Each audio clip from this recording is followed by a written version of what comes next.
चलो ध्यान दो, अब हम लोग को पढ़ना है पेट्रोलियम, लोग पढ़ चुके हैं। अब हम लोग पढ़ना refining of the petroleum, refining of the petroleum. अब ध्यान समझो, देखो हम लोग अभी तक पढ़ के इतना तो हम लोग को पता चल चुका है कि जो ऑयल होते हैं यह वाटर में डिजॉल्व नहीं होते हैं। बस मारा है, इतना तो लोग पता चला कि ऑयल जो होते हैं वो वाटर में डिजॉल्व नहीं होते। हम लोग कई बार देख चुके हैं कि वाटर में हम लोग जब ऑयल डालते हैं तो वाटर उस जो ऑयल रहता है वाटर के ऊपर क्या करता है, तैरता रहता है। क्यों तैरता है? क्योंकि जो वाटर का डेंसिटी रहता है वो अधिक रहता है और ऑयल का डेंसिटी कम रहता है, इसलिए क्या होता है ऑयल जो होता है वो तैरता रहता है। इसी तरह जब क्या होता है कि जब पेट्रोलियम का फॉर्मेशन हो जाएगा, जब क्या होंगे जितने भी फोसाइल्स होंगे, फोसाइल्स मतलब और लिविंग ऑर्गेनिज्म होंगे, वह जब पेट्रोलियम में या तो नेचुरल गैस में कन्वर्ट एक बार ट्रांसफॉर्म हो जाएंगे तो वो वाटर में डिजॉल्व नहीं होंगे, वो कहाँ आ जाएंगे, वाटर के लेवल से जरा सा ऊपर। तो देखो कैसे आ जाएंगे, यहाँ पर हम डायग्राम बना हुए हैं, ध्यान से मतलब समझ में आएगा क्योंकि चौक से बना हुआ ऐसा कुछ तो है नहीं।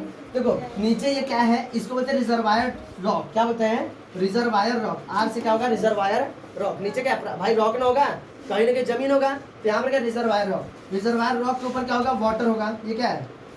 वाटर है। क्या है? वाटर है। और वाटर में क्या होता है, जो भी नेचुरल गैस रहेगा या सीएनजी या जो क्या रहेगा वो पेट्रोलियम रहेगा, ये उसमें डिजॉल्व नहीं होगा। तो यहाँ पर ऊपर किसका लेयर लग जाएगा? नेचुरल गैस का। किसका? नेचुरल गैस है। और इसके नीचे किसका लेयर बन जाएगा? पेट्रोलियम का। किसका बन जाएगा? पेट्रोलियम। ओशियन, समुद्र के नीचे बात करें। और इसके ऊपर क्या रहेगा? वाटर रहेगा। ये यहाँ पर ये लेयर बना रहेगा, बस में है। और ये इस वाटर के लेयर के ऊपर रहेगा। और यहाँ से बस समझ में आ जाएगा कि हाँ यहाँ पर क्या है? पेट्रोलियम है, बस में है। तो यहाँ पर क्या करते हैं, जो वहाँ के साइंटिस्ट रहते हैं, जो भी वहाँ पर इंडस्ट्री लगती है, ये लोग क्या करते हैं, यहाँ पर एक कुआं बनाते हैं। क्या बनाते हैं? वेल टाइप का कुआं बनाते हैं। और यहाँ जो भी पेट्रोलियम रहता है तो उसे क्या कर दिया जाता है, यहाँ से निकाल लिया जाता है। क्या कर जाता है? निकाल जाता है। ये क्या करते हैं? ये माइनिंग का प्रोसेस है। किसका प्रोसेस है?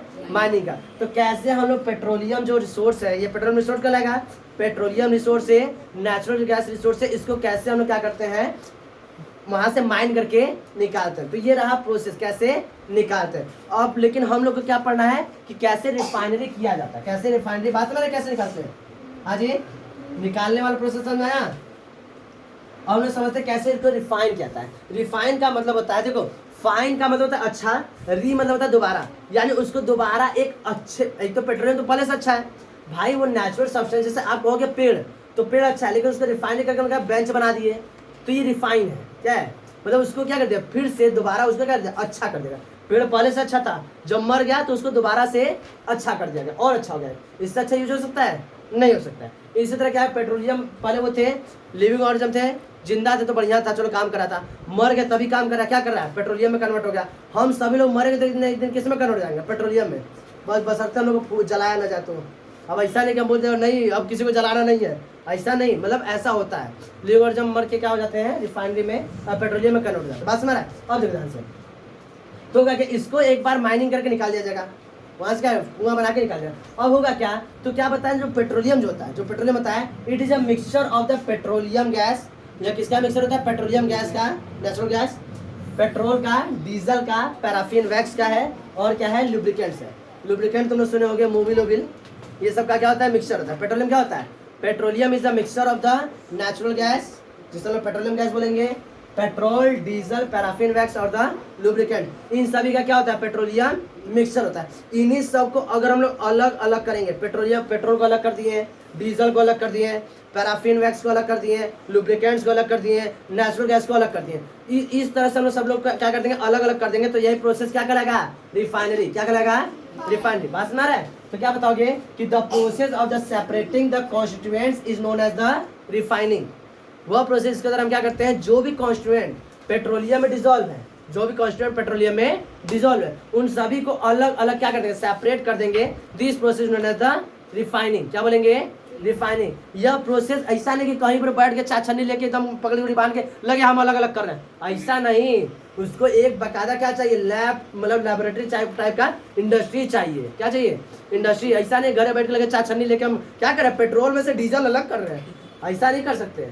बस ना, उसके लिए हम क्या करते हैं, कहीं ना कहीं एक वेल डेवलप क्या रहता है, वहाँ पे इंडस्ट्री रहता है। तो it is done in a petroleum हाँ, it is done in a petroleum, कहाँ जी, petroleum refining, it is done in a petroleum refining, थोड़ा सा पेट्रोलियम दो बार लिखी है, वही में क्या हो गया, it is done in a petroleum refining industry, refining, it is done in a petroleum refining industry, जो उनका मैन्युफैक्चरिंग किए रहेंगे वहाँ पर क्या करते हैं, इसे कंप्लीट या प्रोसेस किया जाता है। बात समझ रहा है, पेट्रोलियम को, इसको हम लोग रिफाइनिंग कहाँ कहता है, तो पेट्रोलियम रिफाइनिंग क्या होता है, उनका एक लैब टाइप का होता है या इंडस्ट्री टाइप के होते हैं, वहीं पर पेट्रोलियम का रिफाइनिंग किया जाता है।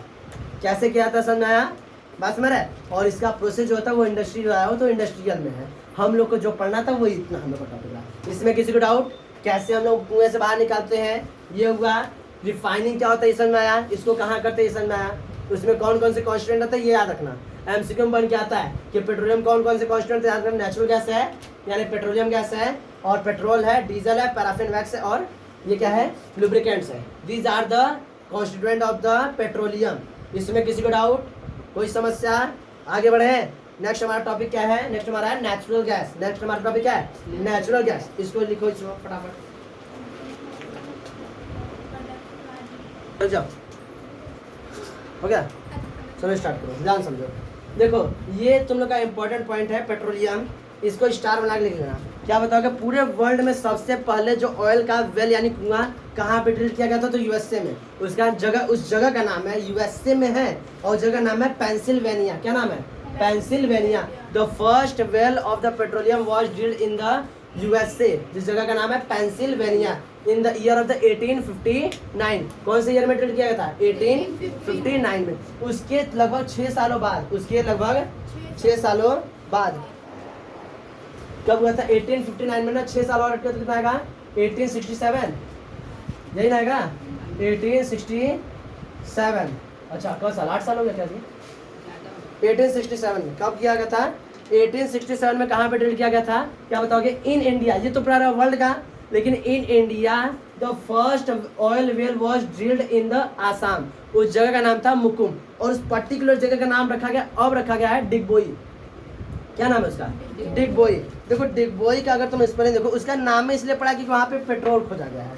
क्या नाम है उसका, डिगबोई, डिगबोई आसाम में है, मैप में तुम जाकर सर्च करा डिगबोई, ठीक है, आसाम में। देखो अब काम है तुम्हारा वहाँ मैप, उसको सीधा करो तो सही से, खड़े कैसे करो, हाँ। तो देखो उसका जो हमारा जो पर्पल कलर का दिख रहा है, और अरुणाचल प्रदेश, उसके नीचे जो येलो दिख रहा है वो क्या है, आसाम में, तो क्या है, आसाम। आसाम में मुकुम जगह है जहाँ पर पेट्रोल का सबसे पहले क्या किया गया था, पेट्रोल का ड्रिलिंग किया था, वेल ड्रिल किया गया था। और देखो ध्यान से, इस जगह का नाम है डिगबोई। अब ध्यान से कहानी को समझो, देखो जब सबसे पहली बार वहाँ पे, इधर देखो पहले ध्यान समझो, तो हुआ क्या था, सबसे पहले वहाँ पे जब पेट्रोल का वेल कुआं खोदा गया था, तो कुआं खोदने के लिए पहले हम ऐसे रिफाइनरी सिस्टम नहीं था कि मतलब कि मशीन से डायरेक्ट गड्ढा खोद के निकाल दे, वहाँ पर पहले क्या कहता था, गड्ढा को खोदा जा रहा था, खोद के निकाला जाता था। तो जब आया था तो 1867 में, इस समय हमारे ऊपर अंग्रेजों का शासन था, तो अंग्रेजों ने क्या हुआ वहाँ पर खोजा था।